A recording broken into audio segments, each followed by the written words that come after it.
안녕하세요. 골라먹는 리포트의 김장렬입니다. 저는 유니스토리 자산에서 투자전략본부장 맡고 있고요.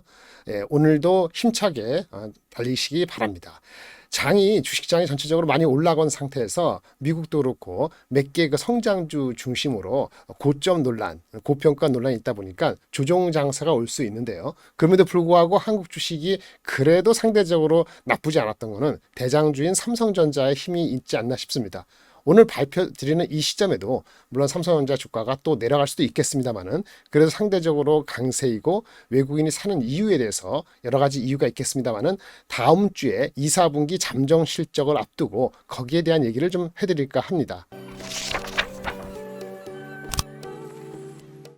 삼성전자 주식에 대한 2분기 실적에 대한 전망은요, 사실은 5월 말 6월 들어오기 전까지 있었던 전망이 보통은 6월 들어오면은 유지가 되는데 간혹 이렇게 요동칠 때가 있습니다. 지금은 1분기 실적이 워낙 안 좋았었어요. 영업이익 전체적으로 6,400억이었는데 2분기에 대한 기대치가 당초에는 내려가는 게 맞다. 그래서 많이 내려가면 적자일 수도 있고 그 정도는 아니더라도 뭐 한 1, 2천억 흑자 정도에 그칠 것이다 라는 것이 전체적인 컨센서스로 형성되어 있었습니다. 그런데 6월 중순 들어오면서 최근에 세 건 정도 리포트가 나왔는데요. 이 리포트가 2분기 실적에 대한 그 1분기 대비했을 때 내려가는 컨센서스 일변도에서 다소 차이가 크게 나는 것 같아서 거기에 대해서 우리가 좀 어텐션을 해보려고 합니다. 하나 들어가 보겠습니다. 2분기 전망은요. 지금 최근에 나온 세 개는 전망의 차이가 좀 어느 정도 꽤 있습니다.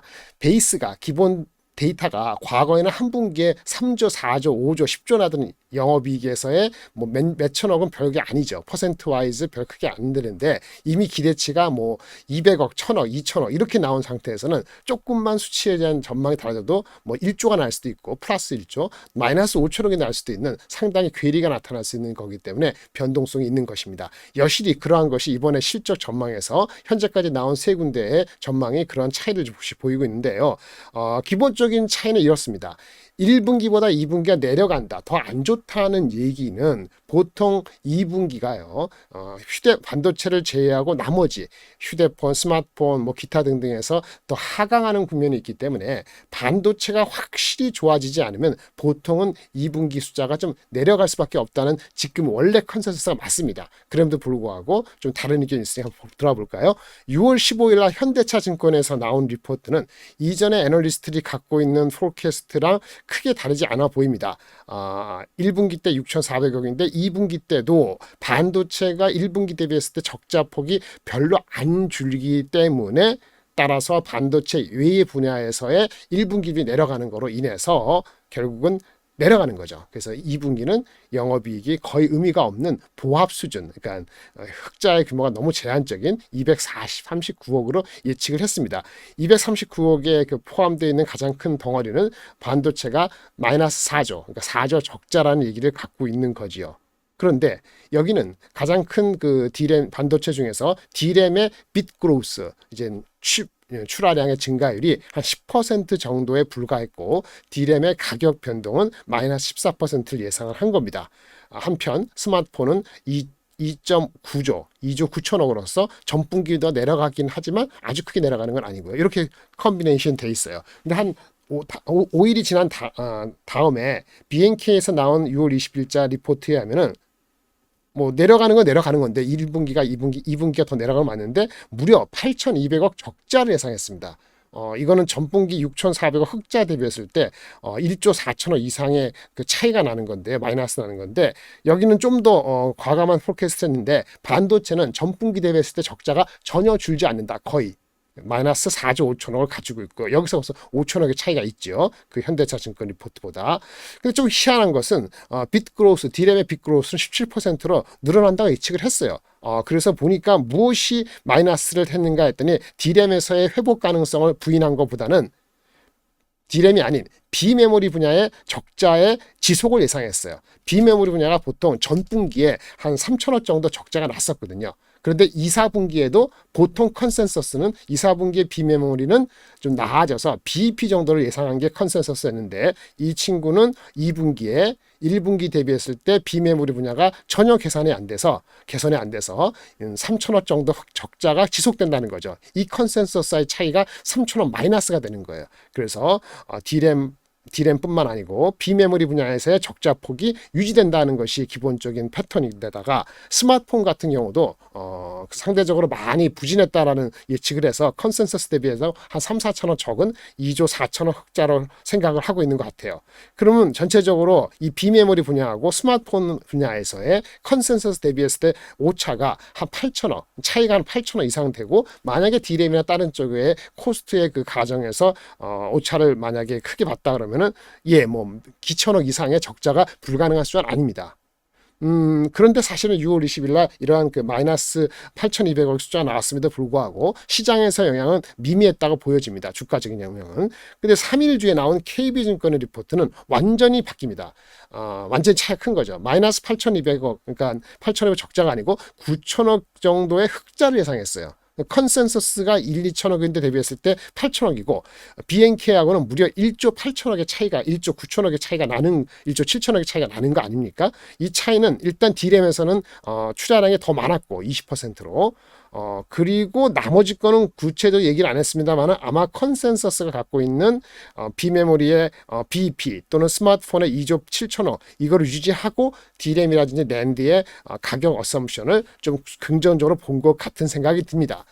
결론적으로는 이 메모리 D램에 여러 가지 좀 맞춰 있는데 불구하고 다른 것에서의 차이가 엄청나게 크다는 것을 우리가 좀 간과하면 안 될 것 같고요. 거기서 그러니까 비메모리나 아니면 스마트폰에서의 그 변수가 한 5천억이 있다는 걸 감안했을 때는 KB증권의 9천억 숫자가 다른 증권에서 비슷한 숫자가 나오지 않는다면은 아마 약간은 좀 긍정 편향이 좀 있어 보이긴 합니다만은 이 실적을 불과 열흘 앞두고 나서 이런 예측을 한 거에서는 완전 근거가 없다고 볼 수가 없거든요. 결론적으로 기존의 1, 4분기 6천억 흑자에서 2분기에 1, 2천억 흑자로 쪼그라드는 예측에서 더 쪼그라들어서 마이너스 적자라기보다는 흑자는 맞는 것 같고 1분기 6천억 대비했을 때 크게 다르지 않은 숫자가 나올 가능성이 있어서 결론적으로 말한다면 2분기 실적은 1분기가 바닥이었다는 것 가능성을 확인할 수도 있다. 이런 측면에서의 긍정적인 것 같아요. 그 정도로 아마 투자자들이 바라볼 것 같고 외국인은 이런 개념 말고도 재고가 만약에 그 피크아웃 됐다 그러면은 2분기 실적이 뭐 적자 이 정도만 아니면은 우리가 알고 있는 컨센서스 2천억 그다음 최근에 나온 9천억 가장 높은 거 이 중간 어느 정도만 나와도 좀 긍정적이거나 최소한 기본의 그 긍정적인 스탠스를 외국인은 계속 가져갈 수 있지 않을까라는 판단이 들어서 삼성전자에 대한 전반적인 그 2분기 실적에 대해 예측을 드렸습니다. 그리고 삼성이나 하이닉스나 두 번째 이슈는 뭐냐면은 사실은 가장 큰 거는 삼성전자 하이닉스가 감산해서 그 효과가 인더스트리얼적으로 어떻게 일어나는 것인가 보는 건데 사실은 2분기까지는 감산 효과가 그렇게 두드러지지 않다고 보는 것이 맞아요. 따라서 지금 2분기 실적이 나오는 7월 달까지는 엔비디아라든지 AMD라든지 그 AI 서버에 대한 수요의 변동성, 거기에서 메모리 용량이 어떻게 변하는가, 그리고 삼성 하이닉스가 거기에 맞는 메모리 HBM 메모리를 어떻게 제대로 공급하는가. 비록 HBM의 임팩트는 올해 전체적으로 삼성 하이닉스의 전체 D램에서의 임팩트는 무려 3% 정도밖에 안 됩니다만은 하반기 끝으로 갈수록 7%, 10%이 커지기 때문에 주가에 대한 임팩트는 먼저 일어나거든요. 그것이 지금 일어나고 있기 때문에 삼성 하이닉스 주가가 그나마 이 정도 버티는 거라 말씀을 드릴 수 있겠고요. 근데 궁극적으로는 삼성 하이닉스가 감산 효과가 나타나야 되는데 지금 전체적으로 봤을 때는 3분기 말 9월 달 정도부터 두드러질 것으로 보기 때문에 주가에 대한 아주 의미 있게 크게 올라가는 거는 여름을 지나야 될 수도 있다라고 말씀을 드릴 수 있겠고 그 전까지는 시장을 받쳐주는 역할을 하면서 끌고 간다. 이렇게 이야기하면 되실 것 같아요. 같은데 오늘의 마지막 그 포인트는 뭐냐면은 엔비디아가 잘 가고 있지 않습니까? 주가적인 측면뿐만 아니고 GPU에서 도미넌트한데 우리는 사실은 삼성전자 하이닉스의 HBM 메모리의 임팩트를 우리가 기대하는 입장에서 본다면은 엔비디아 독주보다는 AMD가 적절한 견제를 하면서 AMD의 마켓슈가 늘어나는 것이 삼성 하이닉스의 HBM 메모리 그리고 주가에 대한 영향은 더 긍정적이라는 말씀을 드리는 그 슬라이드를 가져왔습니다. 삼성증권에서 얼마 전에 나온 리포트가 깔끔하게 정리가 돼 있는데요. 물론 여기에 어떤 가정의 가치, 뭐 서버의 그 가격이라든지 AI 서버의 가격은 좀 차이가 있을 수 있어요. 이걸 작성하는 시점하고 또 제일 최근에 나온 거는 또 더 높아진 가격이 있지만은 포인트는 뭐냐면은 일반 서버건 AI 서버건 간에 여기서 CPU나 GPU나 D램 메모리의 버짓 예산이 어떻게 달라지는 것인가 그걸 좀 보실 필요가 있어서 말씀을 드리게 해요. 가장 일반적인 서버는 우리가 AI 시대가 들어가기 전까지는 일반적인 서버는 서버의 그 규모에 따라 다릅니다만 보통은 한 7,000불 정도에서 10,000불 한 8,000불 정도까지 됩니다. 그러니까 대충 높은 거는 1,000만 원, 낮은 거는 한 800만 원 정도, 7,800만 원 되는 정도가 우리 일반 서버거든요. 거기에 들어가는 메모리 그 일반 그 컴포넌트는 크게 CPU하고 메모리 스토리지 이렇게 되어 있습니다.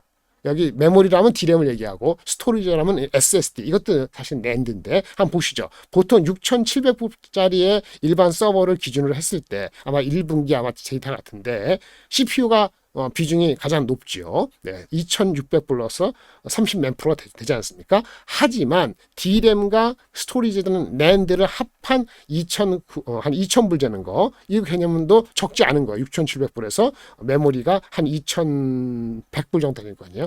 그러니까 CPU만 중요한 게 아니고 메모리라든지 스토리지도 영향이 중요한 거죠. 여기서는 엔비디아가 없습니다. GPU니까요. 그런데 이게 만약에 AI로 가면 말이죠. 아까 6,700불짜리 서버가 얼마가 된다고요? 37배가 커진 이 그 증권사에서 정리한 평균가는 그렇다는 거죠. 6,700불이 아니고 37배 커진 25만 불 하나로 한 3억 몇천만 원짜리가 AI 서버가 되고요. 그런데 문제는 그거의 대부분이 80% 정도가 80%가 GPU, 엔비디아가 독차지하는 거죠. 우리 흔히 얘기하는 H100 그렇죠. H100 한 개, 8개를 묶어서 이 AI 서버 하나 들어가거든요. AI 서버 하나 들어가는데 8개, GPU 8개 들어가서 20만 불이 되는 거니까 25만 불짜리에 20만 불 다 차지하는 거예요.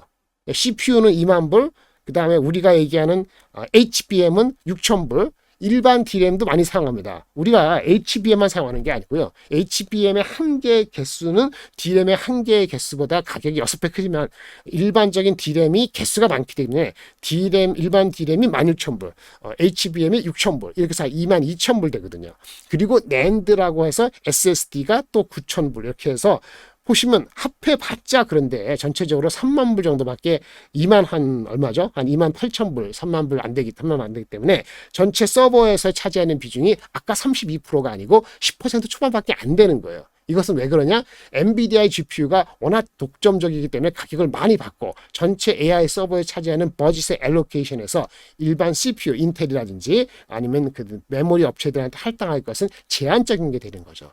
물론 지금의 AI의 대부분이 학습이기 때문에 학습용이기 때문에 CPU, GPU의 프로세서 스피드나 이런 것이 더 중요한 거 하고요. 나중에 2년, 3년 지나면서 이젠 학습된 모형보다는 더 추론한 인퍼런스, 추론형 AI로 제너러티브가 가면 갈수록 메모리는 더 커지는 것이 맞습니다만은 현재는 그러한 거죠. 그래서 이 관계에서 우리는 AI 서버가 커지는 것도 중요합니다만 AI 서버 내에 있는 메모리 용량이 더 커지는 게 바람직한데 최근에 나온 AMD의 GPU를 착용한 AMD GPU는 말이죠. 이 HBM 메모리가 일반 그 엔비디아 메모리보다 2배가 더 많이 쓴 거를 채용하기로 했습니다. 그러니까 우리가 엔비디아의 HBM 메모리는 보통 한 개당 엔비디아 한 개당 80GB거든요. 여기 640GB라고 적혀 있는 거는 8개 기준이니까 한 개는 80GB예요.